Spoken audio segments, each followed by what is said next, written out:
Bayi untuk Sang CEO episode 62.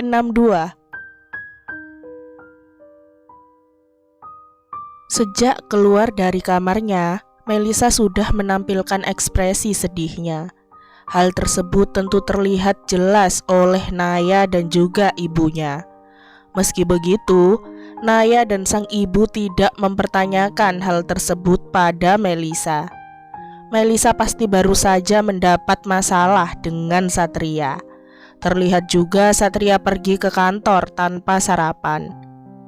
Naya berusaha untuk menghibur Melisa dengan cara mengajak menonton drama atau membaca novel.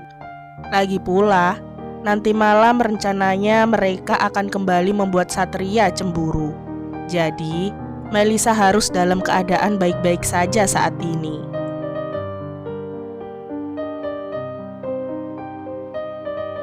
Kamu ada masalah ya sama kakak?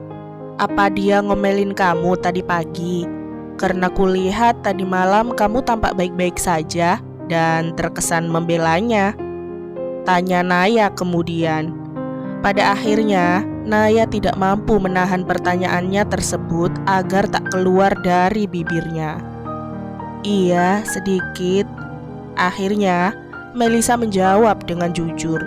Melisa tentu ingin menceritakan kegundahan hatinya sebagian ini. Kenapa memangnya? Dia benar-benar ngomelin kamu ya? Tanya Naya kemudian. Melisa menghela napas panjang.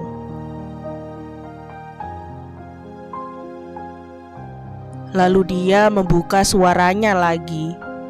Nay, kupikir kakak kamu memang gak ada perasaan sama aku. Maksudku, kita sudahi saja rencana Burina. Gak akan ada hasilnya, Nay.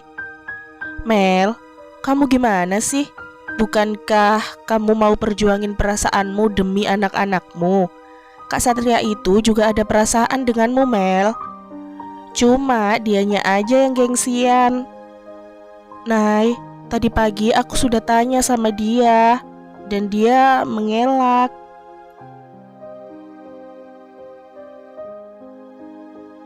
Ya pastilah dia ngelak. Masa iya dia tiba-tiba ngakuin perasaannya sama kamu? Kan awalnya dia ogah-ogahan sama kamu. Gimana sih? Makanya itu kita ada rencana biar dia mau ngakuin perasaannya ke kamu. Tapi Nay, kakak kamu itu...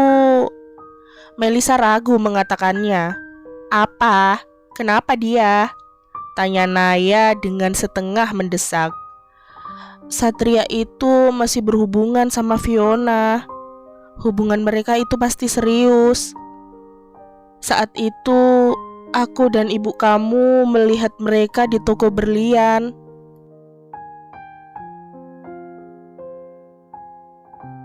Kakak kamu pasti beliin cincin tunangan buat Fiona. Lalu kemarin siang, aku sempat menghubungi kantornya. Dan orang kantor bilang kalau kakak kamu pergi makan siang dengan Fiona. Jelas Melisa panjang lebar. Naya sempat ternganga mendengar penjelasan itu. Ah, masa sih? Aku gak percaya deh kalau Kak Satria benar-benar berhubungan serius dengan Kak Fiona. Bukannya kamu melihat sendiri gimana interaksi mereka? Tanya Melisa kemudian.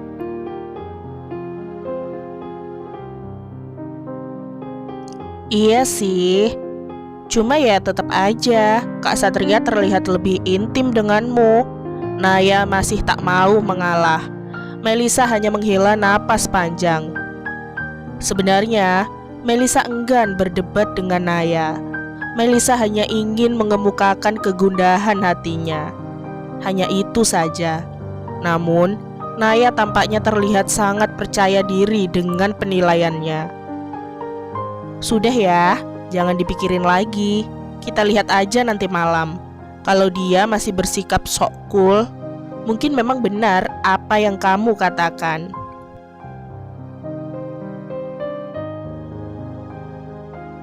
Kalau dia masih ada perasaan dengan Kak Fiona, dan mungkin hubungannya dengan kamu murni, hanya karena tanggung jawab. Tapi jika sebaliknya, Tandanya kakak memang sudah bucin sama kamu. Cuma dianya aja yang gengsi, oke? Pungkas Naya yang mencoba untuk tetap menghibur Melisa. Melisa hanya mengangguk, meski sebenarnya dia sangat ragu dengan apa yang akan terjadi nanti malam. Melisa hanya takut bahwa kenyataannya Satria memang tak memiliki perasaan apapun padanya. Hal itu akan sangat menyakitkan untuknya.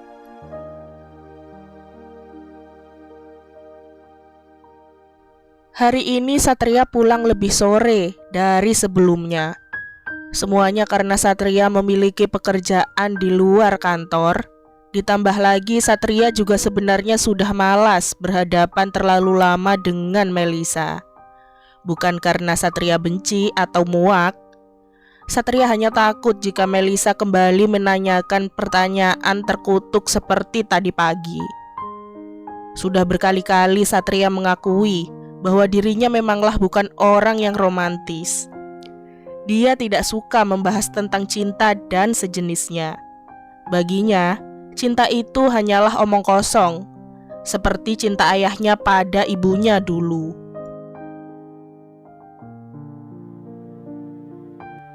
Bagaimana mungkin ayahnya bisa dengan cepat mencari pengganti ibunya? Padahal dulu atau bahkan hingga menjelang ajalnya, ketika sang ayah menghubungi Satria, sang ayah selalu mengatakan bahwa ayahnya itu memimpikan ibunya. Omong kosong. Karena itulah Satria tidak ingin percaya dengan yang namanya cinta. Minimal Satria tak mau membahasnya. Memang kini satu-satunya orang yang membuat Satria takut kehilangan adalah Melisa. Tapi bukan berarti dia mencintai perempuan itu kan?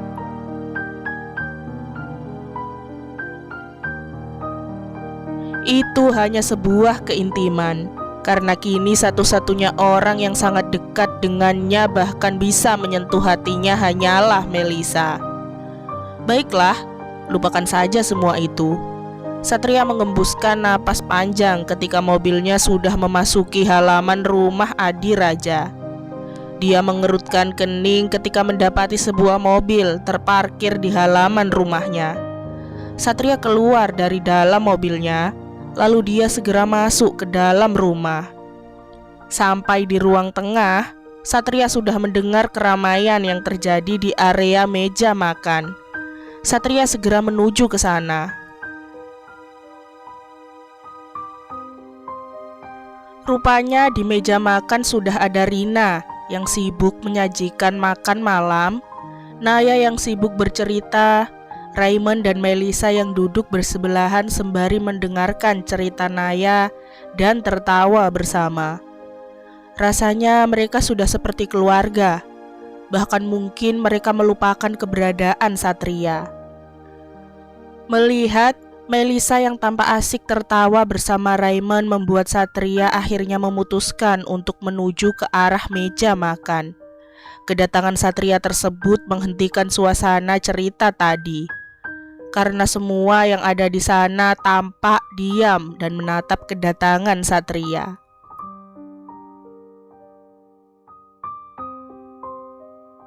Ada apa ini? Apa aku melewatkan sesuatu? Tanya Satria sembari duduk di kursi yang biasa dia duduki dan mencoba bersikap sesantai mungkin, seperti tak terjadi apapun. Hei, kamu sudah datang? Melisa membuka suaranya. Ya, kamu berharap aku gak pulang? Pertanyaan Satria terdengar sangat tajam, membuat Melisa bungkam seketika dan memilih mengalihkan pandangannya ke arah lain. Is, kakak masa gitu sih? Naya sebal dengan perlakuan yang dilakukan Satria pada Melisa.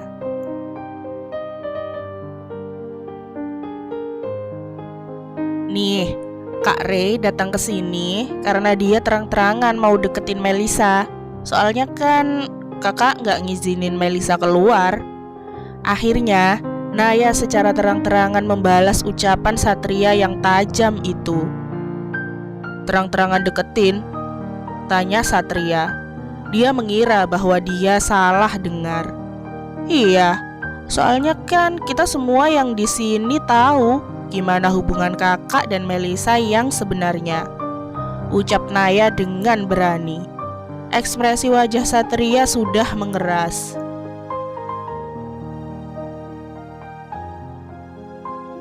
Dia lalu menatap ke arah Rina Adiraja, mengira bahwa semua ini adalah rencana Rina. Pada akhirnya, perempuan paruh baya itu berkata, kami juga tahu bagaimana hubunganmu dengan kekasihmu. Jadi itu tak akan cukup adil buat Melisa. Hidup Melisa harus tetap berjalan. Jadi ketika ada pria yang secara terang-terangan mengaguminya, kita harus memberi mereka kesempatan untuk mengenal lebih dekat lagi. Dan karena kebetulan kamu berada di sini, maka kupikir aku harus meminta izin padamu secara langsung, ucap Raymond kemudian. Saat kamu memutuskan untuk berpisah dengan Melisa, aku meminta agar diizinkan untuk merawat Melisa dan bayi-bayinya kelak.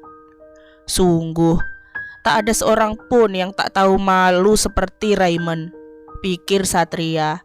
Satria tidak bisa memikirkan bahwa nanti Melisa dan anak-anaknya akan jatuh di tangan Raymond.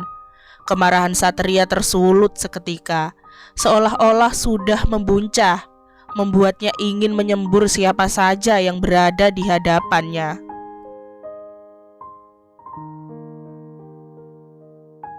Tanpa banyak bicara, Satria bangkit. Dalam sekejap mata dia sudah menyambar kerah Raymond, kemudian menyeretnya meninggalkan meja makan. Melisa, Naya, dan Rina tampak terkejut dengan ulah Satria yang tiba-tiba, hingga ketiganya hanya saling pandang tanpa bisa bereaksi apapun.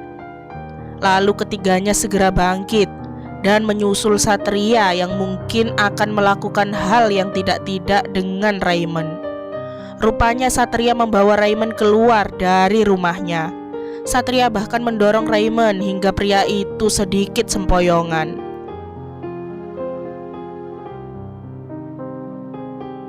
Pergi dan jangan balik lagi. Satria sudah benar-benar murka saat ini. Dia tidak peduli bahwa Raymond masih merupakan saudaranya. Dia berada pada titik tak ingin melihat wajah Raymond lagi di sekitarnya. Kenapa? Bukankah kamu tidak bisa membahagiakan Melisa? Karena itu, akulah yang akan membahagiakannya. Dalam sekejap mata, Satria sudah menerjang tubuh Raymond. Kemudian dia menghadiahi Raymond dengan bogem mentahnya.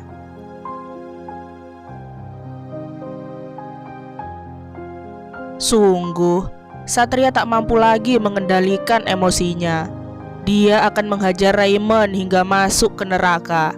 Ya, karena bajingan ini sudah berani-beraninya berusaha merebut Melisa dari genggaman tangannya.